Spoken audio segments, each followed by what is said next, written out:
सुविधा sari private limited Varanasi के अधिष्ठाता अमित सेवा रमानी ने छठ की हार्दिक शुभकामनाएं दी। अपने देशवासियों एवं काशी वासियों को जिस तरह से सनातन बोर्ड को लेकर देवकीनंदन ठाकुर ने सभी सनातनियों को एक साथ आने का आह्वान किया। एक रिपोर्ट नेहा द्विवेदी के साथ। जी अमित जी, जिस तरह से इस समय मुहिम चल रही है सनातन बोर्ड को लेकर, जिस तरह से वक्र बोर्ड है हमारे देश में, उस तरह से सनातन बोर्ड भी होना चाहिए। इसकी एक मुहिम चला रहे हैं देवकीनंदन आचार्य जी और आपके धैर्यचंद शास्त्री जी। तो इस पर आपका क्या प्रतिक्रिया है? जिस प्रकार हम लोगों का ये सनातन धर्म अलग अलग जातियों में बटा हुआ है वो एकदम नहीं होना चाहिए। हम लोग सबको एक हो जाना चाहिए, क्योंकि अभी मैं एक व्यापारी हूँ तो मैं ये चाहूँगा कि हम सभी व्यापारियों के साथ साथ पूरे देश के हिंदू वासियों को, पूरे देश के वासियों को एक हो जाना चाहिए, जिससे कि ये मुहिम आगे तक चल सके, आगे तक बढ़े और होना भी चाहिए। आप ये बताइए ना, एक हिंदुत्व, आपका हिंदुत्व जाग चुका है, आपका आत्मसम्मान बढ़ चुका है, अब इससे ज़्यादा ये सरकार और क्या ही करे।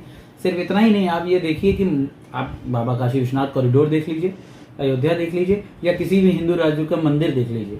मुझे नहीं लगता कि कोई इस तरह करता है। आज मंदिर जाग उठे हैं, आज लोगों का भाव जाग चुका है। जहाँ भीड़ थोड़ी सी होती थी, आज वहाँ इतनी ज़्यादा भीड़ होने लगी है कि पैर रखने लायक जगह नहीं है। क्या व्यवस्था है। आज ही सुबह मैं बाबा काशी विश्वनाथ दर्शन करने गया था, और जो वहाँ मैं दर्शन करके अपने मुझे जो फील हुआ, जो मुझे भाव आया, मैं आपको बता नहीं सकता शब्दों में, उसका वर्णन करना शब्दों में नहीं है, इसीलिए मैं नहीं बता पा रहा हूँ। लेकिन हाँ, मैं ये बताना चाहूँगा कि प्लीज़ प्लीज़ प्लीज़ आप सब एक हो जाइए और इस धर्म की, सनातन धर्म के प्रति एक हो जाना ही हम सभी के लिए बेहतर होगा। क्योंकि जिस प्रकार आज हम लोग सर उठा के, सर सम्मान ऊपर उठा के चल सक रहे हैं, आगे भी इसी प्रकार चलेंगे। जिस सरकार को हम लोगों का कोटि कोटि कोटि कोटि धन्यवाद है और बारंबार धन्यवाद है। जिस तरह से आपने सरकार की बात की, तो सरकार ने एक मुहिम भी चलाई है, बटोगे तो कटोगे। मतलब आप अलग अलग धर्मों में बटे हुए हो, इसलिए आप एक नहीं हो पा रहे हो। इस पर आपकी क्या प्रतिक्रिया है? जब तक हम एक नहीं हो पाएंगे, हम बिना एकता के, आज तक किसी ने कुछ किया है? आप बताइए ना मुझे। मैं आपसे एक उल्टा सवाल पूछता हूँ कि बिना एकता के कुछ हो सकता है क्या? एकता है तभी शक्ति है, एकता है तब तक परिवार है, एकता है तब तक कुटुंब है, और बिना कुटुंब, परिवार और ये देशवासी हों चाहे जो भी हों, उसके लिए एकता होना जरूरी है। तो इसीलिए हम लोगों को एक होकर ये मुहिम का साथ देना चाहिए, और साथ के साथ साथ पूरे सनातन धर्म हिंदू वासियों का, जी हाँ, मैं एक बार फिर से रिपीट कर रहा हूँ, हिंदू वासियों को एक होकर इसका समर्थन देना चाहिए, इसका साथ देना चाहिए। देवकीनंदन आचार्य ने कहा है कि हम सभी हिंदुओं को अपने नाम और जाति से नहीं, सनातन से प्रस्तुत करना चाहिए।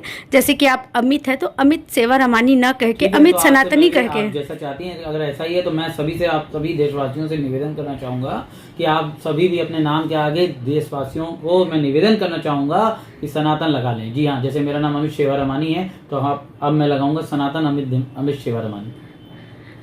ये छठ का पर्व है और छठ बहुत ही धूमधाम से मनाया जाता है हमारे बिहार में, उत्तर भारत में, लगभग अब पूरे देश में मनाया जाता है। क्या कुछ कहना चाहेंगे? जी हाँ, मैं सभी को पहले तो धन्यवाद करना चाहूँगा। जैसा कि मैंने आपको बोलूँगा, ये छठी मैया बहुत बड़ा पर्व है।